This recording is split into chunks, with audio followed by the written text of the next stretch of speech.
Prestigious रे garden magical academy, जहाँ magic ही सब कुछ है और सभी लोग मैजिक को परफॉर्म करते हैं। तो क्या इस एकेडमी में हमारा मेन कैरेक्टर, जिसके पास कोई भी मैजिक नहीं है लेकिन फिर भी अंधेरी गुफाओं में ट्रेनिंग करता है, क्या इस एकेडमी में टिक पाएगा? चलिए देखते हैं आज के इस एनिमे में। तो एपिसोड शुरू होता है विल नाम के एक लड़के के साथ, जिसे क्लास का प्रोफेसर एक नॉर्मल सा मैजिक परफॉर्म करने के लिए बुलाते हैं। पर जैसे ही विल फ्लेम को बुलाने की कोशिश करता है, कुछ भी नहीं हो पाता और इसे देखकर सारे स्टूडेंट्स विल पे हंसने लगते हैं और विल को चिढ़ाने लगते हैं। तभी एक शियोन नाम का लड़का अपने फायर मैजिक का फ्लैक्स करता है और आग जला देता है, जिस पर प्रोफेसर बोलते हैं, शियोन, तुम ऐसे बिना परमिशन के बीच में एक्शन लेना कब छोड़ोगे? सॉरी सर, मैं तो विल की मदद कर रहा था, क्योंकि वो बिना हेल्प के कुछ कर भी तो नहीं सकता ना। प्रोफेसर बोलते हैं, इस वर्ल्ड में मैजिक को सुप्रीम पावर माना जाता है और जिनके पास मैजिक नहीं होता वो एकदम यूजलेस होते हैं और उन लोगों की इस दुनिया में कोई जगह नहीं है।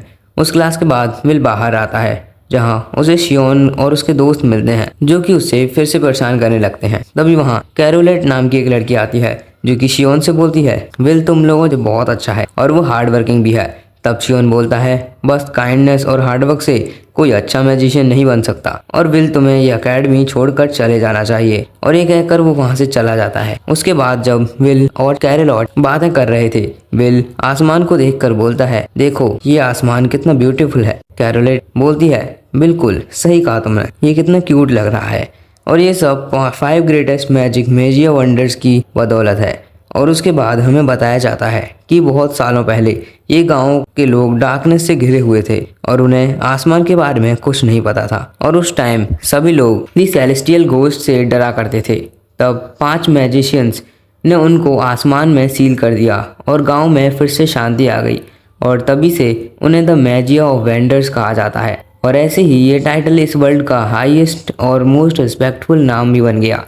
उसके बाद हमें विल का बचपन दिखाया जाता है, जहां उसके साथ एल्फेरिया नाम की एक लड़की थी। वो दोनों एक मैजिक वेंडर बनने की प्रॉमिस करते हैं, लेकिन उसे पूरा सिर्फ एल्फेरिया ही कर पाती है अपने टैलेंट की बदौलत। वो मैजिक वेंडर टाइटल बहुत ही कम एज में ही अचीव कर लेती है और यंगेस्ट मैजिक वेंडर भी बन जाती है।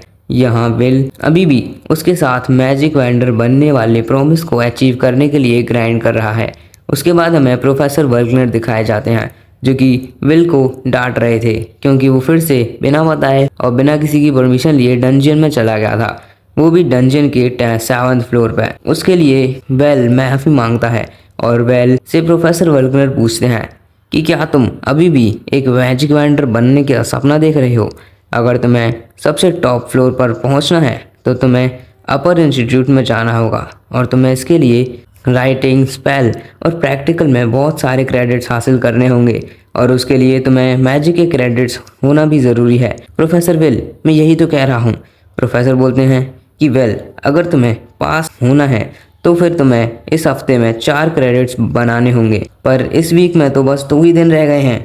तो प्रोफेसर बोलते हैं, इससे मुझे ये बात याद आती है कि 6th फ्लोर पर एक वैस्कर विले अपीयर हुआ है, जिसे अभी तक किसी ने नहीं मारा। और ये बात सुनने के बाद ही प्रोफेसर को वेल गले लगा लेता है, पर इन दोनों को क्या पता कि ये इन दोनों की बातें बाहर से शियोन भी सुन रहा था और वो डंजियन में जाने का सोचता है, जिससे वो वेल को एकेडमी से बाहर निकाल सके।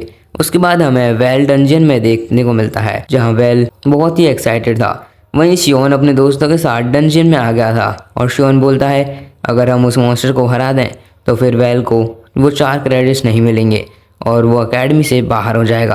तभी उसका एक दोस्त बोलता है, लेकिन शियोन, क्या हम तीनों को डंजियन के 6th फ्लोर पे आने का डिसीजन सही है? जहाँ शियोन बोलता है, क्या तुम्हें मेरी ताकत पर कोई शक है?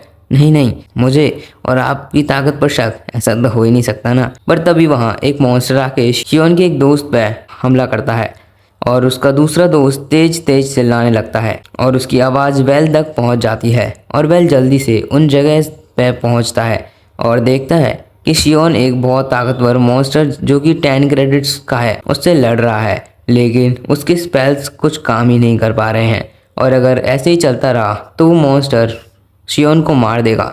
पर वेल फिर सोचता है कि क्या शियोन ने उसके साथ हमेशा अच्छा किया है, उसने उसे हमेशा बुली करा है, तो क्या शियोन की उसे मदद करनी भी चाहिए। तब वेल को एल्फेरिया की बात याद आती है, जिसमें एल्फेरिया वेल से काइंड हार्टेड और बहादुर कहती है। लेकिन तभी शियोन पे वो मॉन्स्टर हमला करता है, पर तभी वहीं वेल आके अपनी स्वॉर्ड से उसके हमले को रोक लेता है। उसके बाद हमें प्रोफेसर दिखाए जाते हैं, जो कि दूसरे प्रोफेसर से शियोन को डंजन में घुसने वाली न्यूज़ बताते हैं। और उसकी इस बात पर प्रोफेसर वल्कनर उसे बोलते हैं, ये तो बड़ी दिक्कत की बात है। और आखिर शियोन किस फ्लोर पे गया है? प्रोफेसर एडवर्ड बताते हैं शियोन और उसके दोस्त 6th फ्लोर पे गए हैं। तब प्रोफेसर वल्कनर बिल्कुल टेंशन फ्री होकर कहते हैं 6th फ्लोर, तो फिर कोई दिक्कत नहीं है क्योंकि वहाँ पे वेल भी मौजूद है।